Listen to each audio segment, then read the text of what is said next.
Então, sem mais delongas, né, já falei muito aqui, quero chamar a ministra da noite, né, Helenice Moraes. Irmão, preste atenção no que vai ser ministrado essa noite, que eu tenho certeza que nasceu primeiro no coração de Deus. Ela vai ser só o instrumento. Amém? Graça e paz, queridos. Vocês estão bem? Amém. Amém. Como o pastor Rob disse, eu me chamo Helenice. Sou casada com o Ed Jails, que está ali atrás com o pessoal da mídia. Amém. E nós temos um casal de filhos, Helena, de 3 anos, e Heitor, de 9.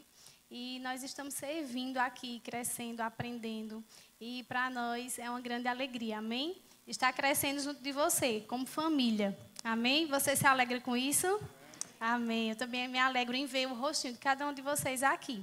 E antes da gente começar, já começamos, né? Eu queria que você pegasse a tua Bíblia ou o teu celular e você levantasse bem alto para a gente começar fazendo raiva ao diabo, amém?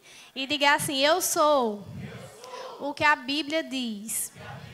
Eu tenho o que a Bíblia diz. Eu posso o que a Bíblia diz. A minha família é bendita. É abençoada, é protegida, é suprida e tem um preço grande. Amém. Aleluia. Se você já viu nas redes sociais, o nosso tema de hoje, amém, foi algo que o Senhor colocou no meu coração como culto da família. Muito custa o que muito vale. Obrigada, louvor, desculpa. E eu queria que você atentasse, amém, para essa palavra. Antes de ela alcançar o teu coração, ela alcançou o meu primeiro. E o Senhor tratou coisas grandes a respeito de família. É um assunto muito extenso, né? Se a gente for falar sobre família, a gente vai passar muito tempo falando. Mas eu tentei enxugar o máximo desse assunto para que o Senhor possa alcançar mesmo o meu e o teu coração. Amém? E para começarmos, eu queria que o pessoal colocasse lá em Lucas 14, do 28 ao 32. Vamos lá? Diz assim: pois qual de vós, pretendendo construir uma torre, não se assenta primeiro para calcular a despesa e verificar se tem os meios para concluir? Para não suceder que, tendo lançado os alicerces e não a podendo acabar, todos os que a virem zombem dele, dizendo: este homem começou a construir e não pôde acabar. Ou qual é o rei que, indo para combater outro rei, não se assenta primeiro para calcular se com 10.000 homens poderá enfrentar o que vem contra ele com 20.000? Caso contrário, estando o outro ainda longe, envia-lhe uma embaixada pedindo condições de paz. Só até o 32, né? Então, você vê esse texto e você pode estar pensando, o que é que isso tem a ver com família? E eu queria primeiro começar falando para os solteiros. Que tudo na vida tem um preço, tem um valor, tem um custo. E família também tem um preço. Amém? Então, você que está solteiro, é uma excelente oportunidade de você sentar e você ver quanto custa uma família. E você que está casado não pode mais fazer isso, amém? Mas você que está solteiro, você tem a oportunidade de fazer essa escolha, de casar, de começar certo, de fazer da forma correta, porque tudo tem um custo, tudo tem um valor. E não aqui, eu não estou falando apenas sobre dinheiro. O custo de uma família é muito mais do que dinheiro. O custo de uma família, nós vamos ver aqui alguns tópicos, mas para você que é solteiro, você rapaz, você está observando essa moça, se você já namora, como é que ela trata os pais dela? Se essa moça, ela realmente é empenhada nos afazeres da casa, do lar, se essa moça lava as roupas dela, se ela sabe cozinhar, se ela obedece aos pais, como é que ela trata os familiares dela? Já está começando a apertar, né? Mas sorri e acena, amém? Então, você, moça, jovem solteira de Deus, que pretende casar, você já sentou para ver quanto custa uma família? Você sair da casa dos seus pais, deixar os seus pais e ir morar com essa pessoa que você escolher. E você já viu como é que esse rapaz ele é? Ele passa o dia inteiro jogando no celular, jogando videogame, ele trabalha, ele acorda cedo, ele respeita os pais dele, como é o comportamento dele. Porque da forma que você, solteiro, trata os seus pais, é a forma que você vai tratar seu cônjuge um dia quando casar. E isso é muito sério. E depois que casa, aí é onde está o segredo. Tem que fechar os olhos para os defeitos. Amém? Então, enquanto solteiro, é uma excelente oportunidade de você abrir os olhos e começar a identificar as características, a personalidade e o comportamento dessa pessoa com quem você pretende casar. Amém? Porque depois que casar, você vai ter que abrir os olhos e olhar só para as virtudes. E quando juntar as escovinhas de dentes, aí é que os defeitos vão aparecer. Mas, enquanto solteiro, você pode fazer esse cálculo de ver quanto se custa um casamento. Amém? Eu queria que os meninos abrissem lá em 1 Timóteo, no capítulo 3, do versículo 1 ao 13. Diz assim: Fiel é a palavra. Se alguém aspira ao episcopado, excelente obra almeja. É necessário, portanto, que o bispo seja irrepreensível. Aí está falando bispo, está falando para a pessoa que deseja, né, servir na igreja, que deseja se envolver nos departamentos. Não é só para o pastor, não é só para alguém que tem chamado nos 5 dons, amém? Qualquer pessoa que deseja exercer uma função e servir na igreja. Aí ele vai começar a dizer como tem que ser essa pessoa. É necessário, portanto, que o bispo seja irrepreensível, esposo de uma só mulher, temperante, sóbrio, modesto, hospitaleiro, apto para ensinar, não dado a vinho, não violento, porém cordato, inimigo de contendas, não avarento, e que governe bem a própria casa, criando os filhos sob disciplina, com todo respeito. Pois se alguém não sabe governar a própria casa, como cuidará da igreja de Deus? Não seja neófito para não suceder que se ensoberbeça e incorra na condenação do diabo. Pelo contrário, é necessário que ele tenha bom testemunho dos de fora, a fim de não cair no opróbrio e no laço do diabo. Semelhantemente, quanto aos diáconos, é necessário que sejam respeitáveis, de uma só palavra, não inclinados a muito vinho, não cobiçosos, de sórdida ganância, conservando o mistério da fé com a consciência limpa. Também sejam estes, primeiramente, experimentados, e se mostrarem irrepreensíveis, exerçam o diaconato. Da mesma sorte, quanto a mulheres, é necessário que sejam elas respeitáveis, não maldizentes, temperantes e fiéis em tudo. O diácono seja marido de uma só mulher e governe bem seus filhos e a própria casa.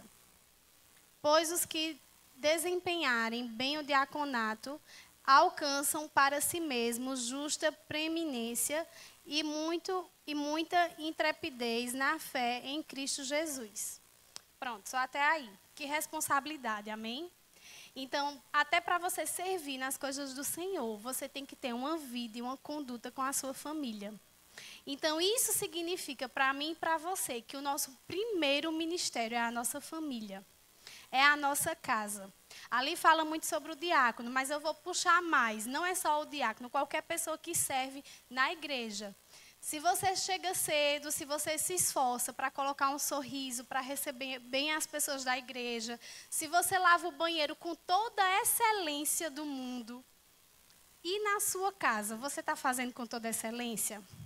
Você está colocando esse sorriso no rosto para os seus da sua casa? Então, nosso primeiro ministério, nosso chamado, primeiro é em casa. Porque aqui a gente pode até mostrar um sorriso, uma excelência, limpar o púlpito, deixar brilhando. Mas e a nossa casa? Uma vez contaram uma história que uma criança disse assim: papai e mamãe, vamos levar a cama para a gente morar na igreja? E aí aqueles pais perguntaram, por quê? E aí a criança foi e respondeu, porque eu quero aquele pai e aquela mãe de lá, da igreja. Veja que vergonha. Você ser crente e eu ser crente na igreja, mas na nossa casa nós estamos dando um mau testemunho. E é dentro de casa que começa o nosso testemunho. Amém? As nossas crianças precisam desejar vir para aqui, porque em casa elas têm um exemplo de um homem e de uma mulher de Deus. Então, nós precisamos desejar servir, nos envolver com as coisas da igreja, mas precisamos primeiro consertar algumas áreas na nossa vida que ainda precisam ser ajustadas. Amém? E se já estamos fazendo bem, amém, glória a Deus. Mas podemos colocar mais força. Amém? Porque é na nossa casa que tudo começa. A igreja só é forte porque primeiro tem uma família forte. Você pode dizer isso comigo? Diga assim, tudo começa em casa. Meu primeiro chamado é a minha família. Amém?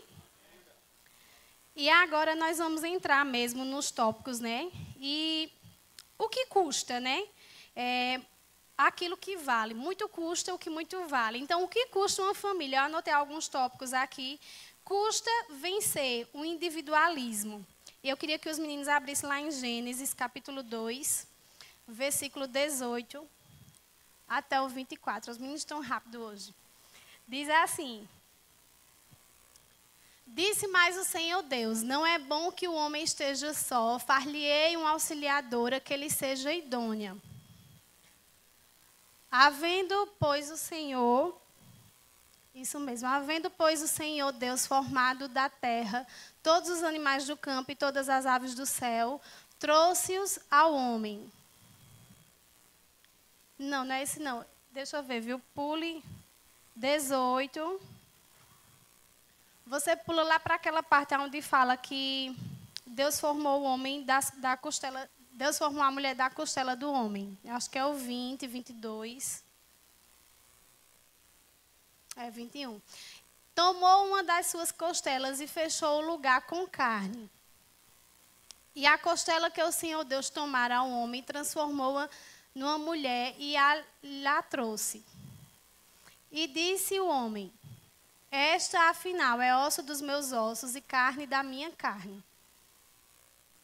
Chamar-se-á varoa, porque do varão foi tomada. Deixa eu ver até o 24. Por isso deixai o homem, pai e a sua mãe, e se unirá à sua mulher, tornando-se os dois uma só carne. Então, para a gente habitar em família, a gente tem que pagar o custo de vencer a individualidade. Você que já casou, você agora não é só você. Os dois se tornaram um. Amém? E a mulher, ela não está numa posição inferior à do homem, não. Por quê? Ela foi tirada da costela do homem. Então, isso significa que a mulher tem que andar lado a lado com o homem. Amém? Se Deus tivesse tirado a mulher de uma parte da cabeça do homem, não daria certo. Porque ela queria ser mais que ele, né? Se tivesse tirado da parte do pé, não daria certo. Talvez esse homem quisesse pisar na mulher. Mas Deus, na sua infinita sabedoria, tirou a mulher, fez a mulher tirando uma parte da costela. Para quê? Para que os dois andem lado a lado. Para que os dois se completem. Para que os dois sejam parceiros, sejam amigos. Trabalhem juntos em concordância e façam essa família prosperar. Amém? Não existe esse negócio de dizer assim, lá em casa é uma briga. A gente disputa, a gente compete, a gente é inimigo, a gente quer ver quem ganha mais, a gente quer ver quem é melhor na cozinha, a gente quer ver a quem os filhos obedecem mais. Você acha que esse lar vai permanecer de pé? De jeito nenhum. Então, o casal se tornou um. Então, você solteiro já vai prestando atenção. Se você quer casar, não existe mais esse negócio. Isso é meu e isso é dela. Não, é tudo dos dois. Porque se tornaram um só. Osso dos meus ossos. Carne da minha carne. A mulher saiu do homem. Então, os dois são um só. Se tornam uma só carne. E dois, eles podem muito mais do que um. Amém? Então, nós precisamos vencer todos os dias esse individualismo. Outro ponto que nós precisamos vencer é o orgulho. Lá em Efésios 5, 22. Diz assim: as mulheres sejam submissas ao seu próprio marido como ao Senhor. Porque o marido é o cabeça da mulher, como também Cristo é o cabeça da igreja, sendo este mesmo o salvador do corpo.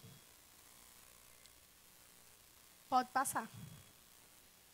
Como, porém, a igreja está sujeita a Cristo, assim também as mulheres sejam em tudo submissas ao seu marido.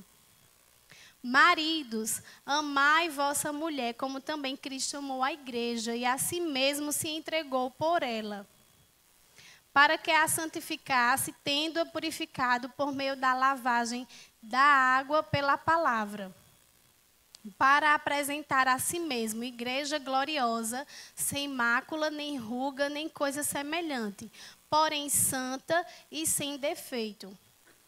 Assim também os maridos devem amar a sua mulher como ao próprio corpo. Quem ama a esposa a si mesmo se ama. Porque ninguém jamais odiou a própria carne. Antes a alimenta e dela cuida, como também Cristo o faz com a igreja. Porque somos membros do seu corpo. Eis porque deixará o homem seu pai e a sua mãe, e se unirá à sua mulher, e se tornarão os dois uma só carne. Grande é este mistério, mas eu me refiro a Cristo e à igreja. Não obstante, vós, cada um de per si também ame a própria esposa como a si mesmo, e a esposa respeite ao marido. Pode passar para o capítulo 6. Filhos, obedecei a vossos pais no Senhor, pois isto é justo. Honra a teu pai e a tua mãe, que é o primeiro mandamento com promessa, para que te vá bem e sejas de longa vida sobre a terra. E vós, pais, não provoqueis vossos filhos à ira, mas criai-vos na disciplina e na admoestação do Senhor. Amém. Só até aí. É uma leitura comprida, mas é importante para a gente entender. Como é que a gente vai vencer o orgulho? Se cada um souber qual é a sua função na família. Qual é a parte que lhe cabe na família. Você, homem, você sabe qual é a sua função na família? Qual é a parte que te cabe na família? Você, mulher, sabe qual é a função que você precisa exercer na família? Então, quando nós, maridos, esposas e filhos, soubermos, identificarmos qual é a função que nós temos na família, nós vamos vencer o orgulho. Amém? Porque você que é homem não cabe na função de mulher. Você, marido, não cabe na função de esposa. E você, esposa, não cabe na função de marido. Você, filho, não cabe na função de pai. Então, cada um precisa identificar a sua função na família e ocupar aquele lugar. Porque dessa forma, a bênção do Senhor vai estar naquele lar. As esposas serem submissas aos seus maridos. Não é que a esposa vai ser um capaz de fazer tudo que o marido mandar. Ela vai se submeter e vai obedecer, honrando esse marido, as decisões que ele tomar. Isso não significa que nós, mulheres, não temos direito de dar nossa opinião. Amém? Amém, mulheres? É muito importante a opinião das mulheres. E você, homem, se você for sábio, você vai pedir a opinião da mulher. Amém? Porque elas veem os detalhes, elas veem coisas que muitas vezes o homem não está vendo. Então, as mulheres, elas têm sim esse direito de dar opinião. Por mais que o homem não faça da forma como ela está dizendo, não tome a decisão de acordo com a opinião da mulher, mas ela tem esse direito de dar a opinião dela. E você, homem, ouça a opinião da sua esposa e ore ao Senhor, para que você possa tomar a melhor decisão. Mas a mulher não pode querer estar acima do homem e ela decidir, e ela governar, e ela dizer como é que vai ser a família. Não. Aquelas duas pessoas foram criadas de forma diferente. Eu acredito que com vocês foi assim, né? Eu fui criada de uma forma, meu esposo foi criado de outro. E aí, quando junta aquelas duas pessoas, são duas cabeças totalmente diferentes. E agora? Será que vai se tornar uma briga, um problema? Não. A gente precisa sentar, a gente precisa entender qual é a função que cada um tem na família e cada um ocupar o seu lugar. Dessa forma, nós vamos vencer o orgulho. Uma vez, um grande homem de Deus me falou algo no aconselhamento, antes da gente casar, e isso assim ficou para sempre na minha vida. Na hora, eu não entendi muito bem. Ele disse assim: pastor Cid Henrique, vocês conhecem, ele já passou por aqui ministrando. Na época, foi ele quem nos aconselhou antes da gente casar. E ele disse algo, eu não entendi muito bem, mas algo que ele disse fica marcado e hoje eu consigo compreender melhor. Que o perdão é o que sustenta um casamento. Por quê? Porque assim como você erra, como você tem falhas, o seu cônjuge também tem. E o perdão é uma das ferramentas que nós vamos usar sempre. Um casamento, ele só se mantém de pé por causa do perdão. Um perdão mútuo. Um dia vai ser o marido que vai precisar perdoar a esposa. Mas outro dia pode ser que seja a esposa que precise perdoar o marido. Então, o perdão é fundamental no meio da família. Os filhos perdoarem os pais, que muitas vezes erram. Os pais perdoarem os filhos também. Então, quando nós entendemos a função que cada um tem na família, o papel que cada um precisa exercer, nós vamos vencer o orgulho. Não existe ninguém melhor que ninguém. Não existe um é perfeito e o outro é cheio de falhas. Não. Nós estamos construindo uma história. Você está construindo uma história com a sua família. E é nessa construção que nós vamos aprendendo a respeitar, a esposa se submeter ao marido, os filhos honrar e obedecer aos pais, o marido governar bem a sua casa e se entregar, se doar pela esposa como Cristo fez pela igreja. Amém? Então, esses textos que nós estamos aqui, lendo aqui é rapidinho, mas você pode ler em casa. E eu tenho certeza que o Senhor vai te acrescentar mais e mais. Amém? Então, nós podemos vencer o orgulho. Outro ponto que eu queria tratar é sobre renunciar às vontades. E não precisa abrir, mas lá em 1 Coríntios, no capítulo 13, versículo 5, que fala sobre o amor, diz assim: o amor não busca seus próprios interesses.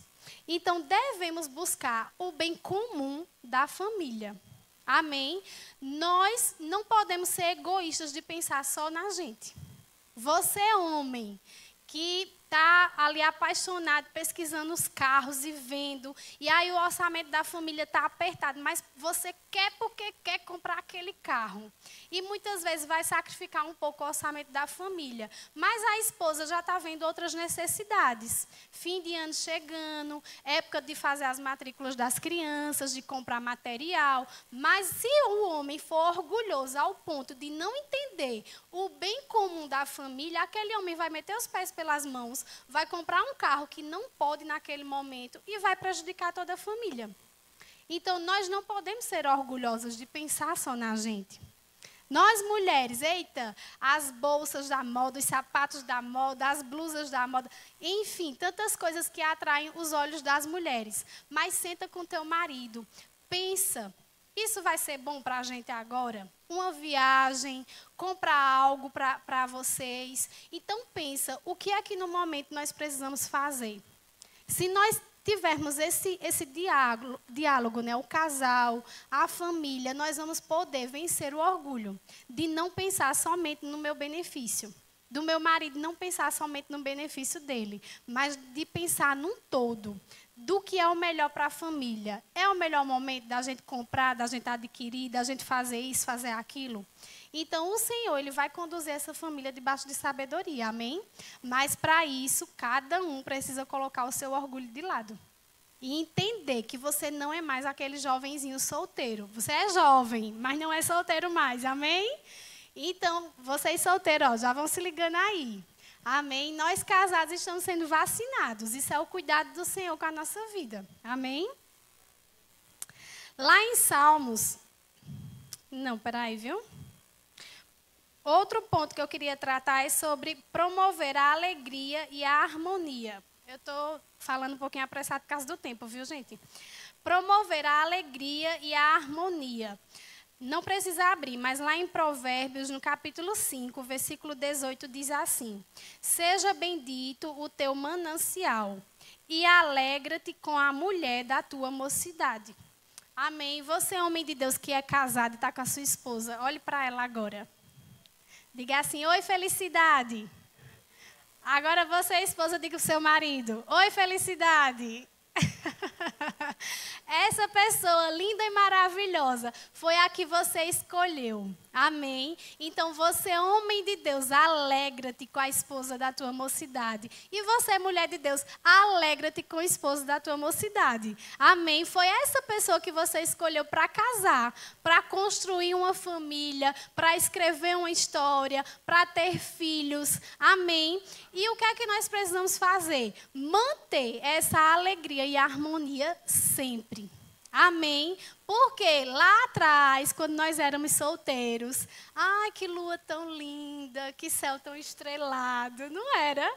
Essa pessoa se perfumava, se produzia para receber você. Eita, meu amor, como você tá lindo, você cortou os cabelos. Então, quer dizer, elogio ia, elogio vinha. Então, você se produzia, você colocava um empenho, uma força, uma dedicação. Para quê? Para satisfazer e alegrar o seu parceiro, a sua parceira, é ou não é?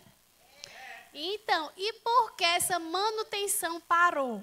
Ou porque essa manutenção diminuiu? Amém? Então, aquilo que é importante, nós precisamos dar atenção.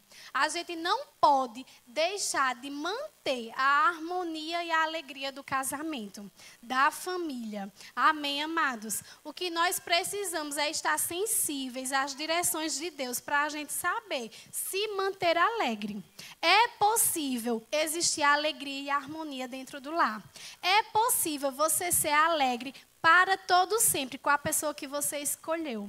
Amém. Muitos casamentos, não são poucos, muitos, têm se desfeito. Ah, é porque o amor acabou. Não, é porque parou de manter, de fazer a manutenção, de cuidar, parou de dar as devidas atenções. Amém. E eu e você não vamos permitir que essas coisas aconteçam na nossa família, nem no nosso casamento. Amém. Lembra da nossa confissão? Meu casamento é bendito, abençoado, próspero. Então, uma parte cabe ao Senhor, mas a outra cabe a nós. Amém? Lá em Salmos 128, e agora eu queria que os meninos abrissem para a gente fazer a leitura. Eu amo esses salmos, esse é o salmo da família. Eu acho perfeito, porque é o retrato da família cristã. Amém? Vamos ler. Diz assim: bem-aventurado aquele que teme ao Senhor e anda nos seus caminhos. Do trabalho de tuas mãos comerás, feliz será e tudo te irá bem. Tua esposa no interior da tua casa será como a videira frutífera. Teus filhos como rebentos da oliveira, à roda da tua mesa. Eis como será abençoado o homem que teme ao Senhor. O Senhor te abençoe desde Sião, para que vejas a prosperidade de Jerusalém durante os dias de tua vida. Veja os filhos de teus filhos, paz sobre Israel. Então, esse é o retrato, essa é a imagem da família que Deus idealizou. Amém? A família bendita, abençoada, o esposo, a esposa, em harmonia, em alegria, dentro do lar. Paz seja sobre esse lar. Quer dizer que é possível a gente viver na nossa casa, na nossa família, mesmo em dias tão agitados, mesmo com tanta correria. Mas sabe o que é que nós precisamos? Nós precisamos desejar ir para a nossa casa. Você que trabalha fora, você precisa desejar. É muito bom você viajar, é muito bom você conhecer lugares, mas nada se compara à nossa casa. Esse é o nosso lugar, a nossa casa e a nossa família. Agora, tudo isso já está pronto. Se a gente fechar os olhos, já está feito. Não, tem um trabalho que é meu e que é seu. A gente precisa transformar o nosso lar no lugar de paz e não numa guerra. Amém, amados? Aleluia. Outro ponto também que nós precisamos atentar é sobre a presença, o tempo e a comunhão. Como a gente viu lá, né, nesse Salmo 128, fala sobre a comunhão de estar sentado à mesa. Eu queria ler também 1 Timóteo, capítulo 5, versículo 8.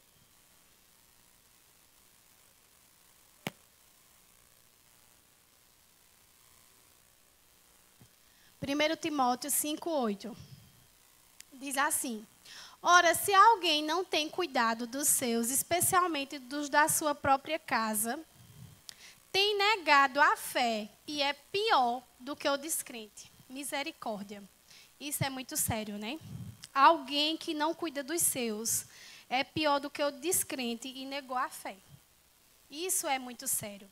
Então, tenha um cuidado que nós precisamos ter com a nossa família. O meu filho e o seu filho, ele não precisa de presentes. Ele precisa da presença. Amém? E eu vou dizer de novo. Os nossos filhos não precisam de presentes. Eles precisam da presença. Não é que os presentes não podem vir. É muito bom. É muito bom a gente presentear nossos filhos. A carinha de felicidade que eles fazem. Isso é maravilhoso. Mas nada se compara à presença dos pais. Pergunta ao seu filho, à sua criança, você quer um brinquedo ou você quer que mamãe e papai sentem com você aqui no chão e a gente vai brincar? A gente vai assistir um filme, a gente vai fazer uma pipoca, assistir um desenho. Pergunte para eles. Existem crianças que estão dentro dos lares clamando por atenção. Infelizmente, as pessoas e os adultos, e eu digo mais, os pais, nós pais, e eu me incluo nisso, nós estamos distraídos. Nós estamos distraídos e tem aqui, ó, uma brechinha que nós temos dado, chamada celular, redes sociais, WhatsApp.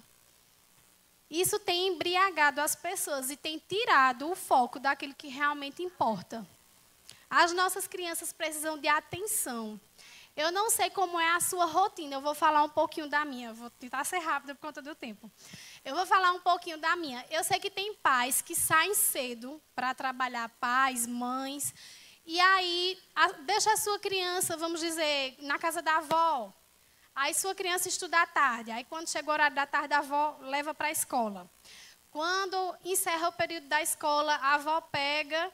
Quando você chega do trabalho, você vai e pega suas crianças na casa da avó.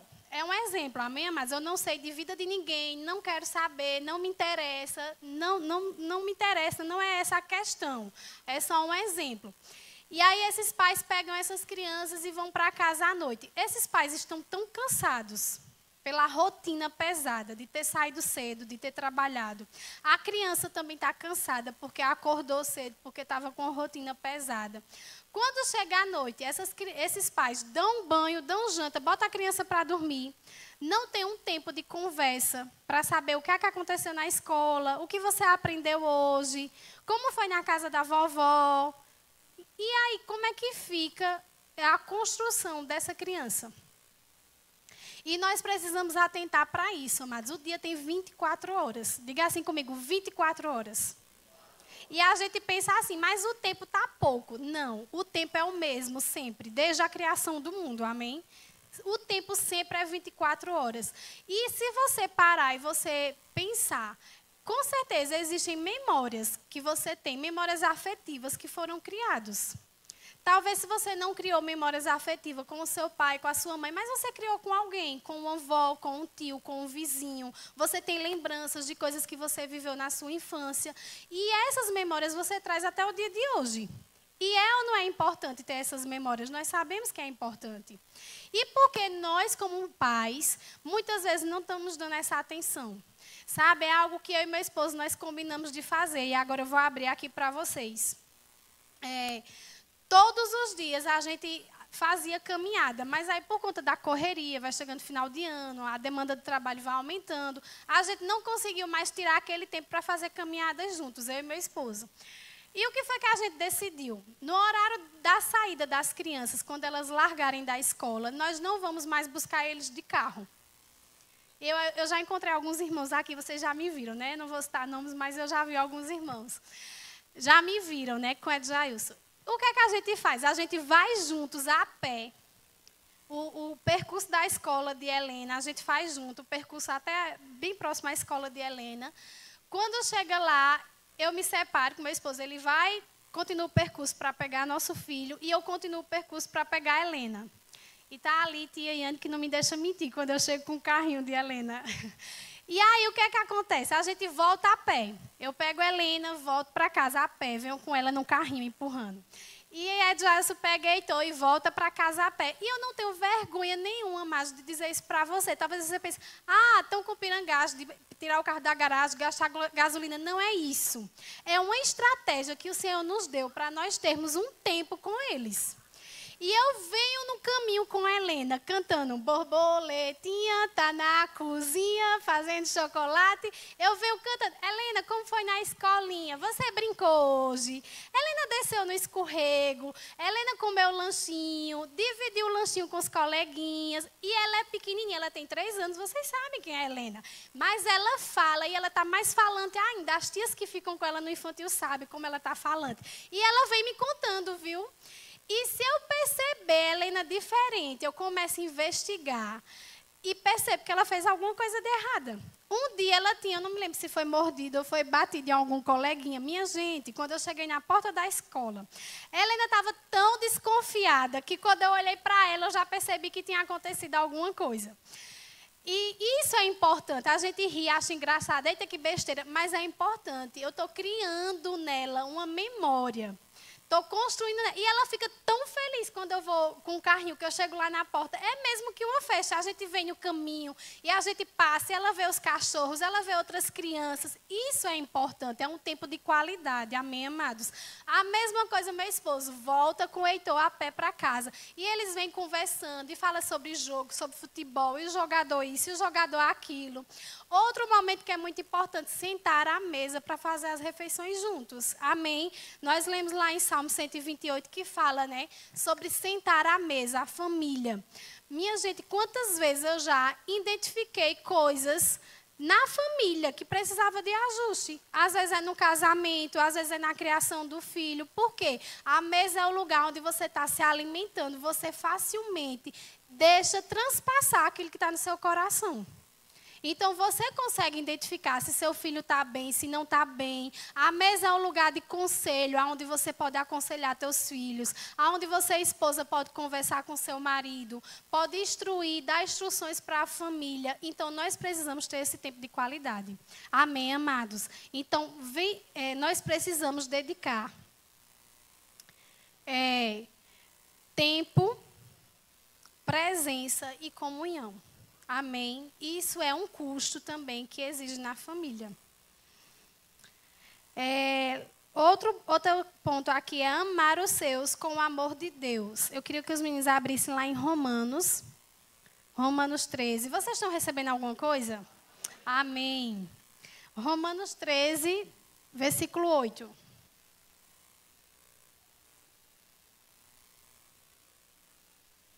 A ninguém fiqueis devendo coisa alguma, exceto o amor com que vos ameis uns aos outros. Pois quem ama o próximo tem cumprido a lei. Então, sabe uma dívida eterna que nós temos e essa nós não vamos conseguir pagar nunca? Sabe qual é? O amor. Essa é uma dívida que nós temos, eterna. Com o nosso próximo e principalmente com os da nossa casa, com os nossos. É uma dívida de amor. Sabe, às vezes a gente é tão paciente, a gente é tão amoroso com o nosso irmão da igreja. A gente é tão paciente, usa palavras tão bonitas, é tão meloso com os irmãos da igreja. Mas e a nossa casa? Como estamos tratando o nosso cônjuge? Como estamos tratando nossos filhos? Chuta cachorro, chuta papagaio, chuta periquito. Ah, menino! Se alguém passar em frente à sua casa, será que eles vão escutar o quê? Uma família sorrindo, alegre, ou vão escutar gritos? Amém, amados? Isso é muito sério. Então, nós precisamos amar. Se passar em frente à minha casa, vai escutar os gritos, mas é dos meninos brincando, viu? Porque quem tem criança pequena, né, Yane? E tá a Paula aqui também, que não me deixa mentir. Mas nós precisamos ter esse amor, o amor do tipo de Deus. É um amor que não se acaba, é um amor que é duradouro, é um amor que transborda diariamente do nosso coração. Amém? Nós nascemos de novo e esse amor está derramado no nosso coração. E existe esse custo do amor. O mesmo amor que te fez começar uma família é o mesmo amor que te faz manter essa família de pé. Amém, amados? Nós precisamos alimentar esse amor todos os dias. Todos os dias. Sabe, amados? Se você olhar para a sua família, qual é o resultado que você está vendo? Esse resultado que você está vendo da sua família é o resultado do seu trabalho. Se você está satisfeito, amém, glória a Deus, se empenha ainda mais para fazer melhor ainda. Amém? Mas se você não está satisfeito, deixa eu te dizer algo. Não para onde você está e nem volta atrás. Porque o tempo que passou a gente não recupera. Amém? E parar também não vai nos levar em lugar nenhum. Mas do jeito que está a tua família hoje, decida fazer por ela. Decida amar ela, decida fazer diferente, se entregar pela sua esposa, você marido se entregar pela sua esposa, ter essa atenção com os filhos, porque nós estamos escrevendo uma história. Não existe família pronta. Nós estamos construindo a cada dia. Amém? E o ingrediente principal é o amor. Outro ponto para a gente finalizar e o último é guardar e cuidar da nossa família até a volta de Jesus. Lá em Efésios, capítulo 5, versículo 26 e 27. Diz assim: para que a santificasse, tendo-a purificado por meio da lavagem da água pela palavra, para a apresentar a si mesma igreja gloriosa, sem mácula, sem ruga, nem coisa semelhante, porém santa e sem defeito. Aí fala sobre o homem, né? Apresentar a sua esposa sem mácula, sem mancha, santa e irrepreensível. Sabe, amados, Jesus ele faz uma comparação, né? Deus ele faz essa comparação de Jesus, a igreja, mas também da família. Do homem se entregar, da mulher se submeter, do homem fazer com que ela seja purificada, lavada com a palavra. Então o homem ele é o sacerdote do lar. Isso fala sobre sacerdócio, amém? O homem tem que ser esse cabeça que lava mesmo a esposa com a palavra, conduz os filhos para a palavra, amém? E nós precisamos ter esse cuidado de guardar, de ter esse zelo, de conservar, de preservar os nossos filhos até a vinda de Jesus. Lembra que nós começamos falando, o nosso primeiro chamado, o nosso primeiro ministério é a nossa família? Sabe, você pode ter um chamado de profeta, de mestre, de pastor, de evangelista, de apóstolo, mas antes de tudo, você tem uma família. E quando nós estivermos naquele dia diante do Senhor, como é que nós vamos apresentar a nossa família ao Senhor? Nós vamos apresentar uma família quebrada, destruída, derrotada, ou nós vamos apresentar uma família abençoada, bendita, inteira, santa, pura? Então isso exige de nós um sacrifício, um empenho. Se o meu e o seu trabalho é importante porque supre as necessidades do lar, a nossa família é muito mais importante. Amém? Então nós podemos organizar o nosso tempo, nós podemos organizar o nosso dia, distribuir bem as tarefas, dar responsabilidades a cada um, para sobrar um tempo para a família, para nós podermos separar esse tempo para a família. Amém, amados? Então aquilo que é importante merece a nossa atenção. Aquilo que é importante, nós precisamos dedicar tempo. Nós precisamos nos esforçar. Amém, amados? Uma vez eu ouvi uma frase que diz assim: nenhum sucesso compensa o fracasso de uma família. Então não adianta você ser realizado profissionalmente, não adianta você ser um profissional excelente, destaque, sair nas revistas, mas e a nossa família, como é que tá? Sabe, amados? O que mais importa é a nossa família. Eu não quero chegar no céu sozinha. Eu quero chegar junto com a minha família. Eu quero apresentar a minha família diante do Senhor e dizer: ó, Pai, tá aqui o meu trabalho. Tá aqui o fruto do meu trabalho, do meu árduo trabalho. Realmente é um trabalho que exige esforço, exige empenho. Não é fácil ser mãe, não é fácil ser pai. Eu sei que muitas vezes não é fácil ser filho, mas sabe, querido, existe uma graça que assiste a tua vida. Você não está sozinho dentro da sua casa. Você não está sozinho exercendo a função que você tem dentro do seu lar. Amém? Eu queria que você ficasse de pé. E antes de nós orarmos, eu queria dizer algo. Nós estamos bem no finalzinho do ano letivo. E você que tem criança, que tem filhos que está na escola, eu falo por mim, né? A gente tem uma grande expectativa. Quando vai chegando nessa época do ano, a gente tem uma grande expectativa. De quê? de pegar o boletim dos nossos filhos e verem que eles passaram de ano. Ver que eles tiraram boas notas. Você que é mãe, que é pai, você entende o que eu estou dizendo. E existe essa grande expectativa. E muitas vezes, o que é que os pais fazem? Olha, filho, se esforce, estude, se dedique para você passar de ano, para você tirar boas notas. Porque se você conseguir atingir boas notas e você passar de ano, mamãe e papai vai te dar um presente, né? Quantos aqui já fizeram isso ou ainda fazem? Amém? Então, nós fazemos isso, nós temos essa expectativa. Os pais ficam na expectativa de pegar aquele boletim e ver que o filho passou. E os filhos também ficam na expectativa. Se eles estão bem na escola, eles estão contando os dias para chegar àquele último boletim, onde está ali as notas e ele foi aprovado de ano.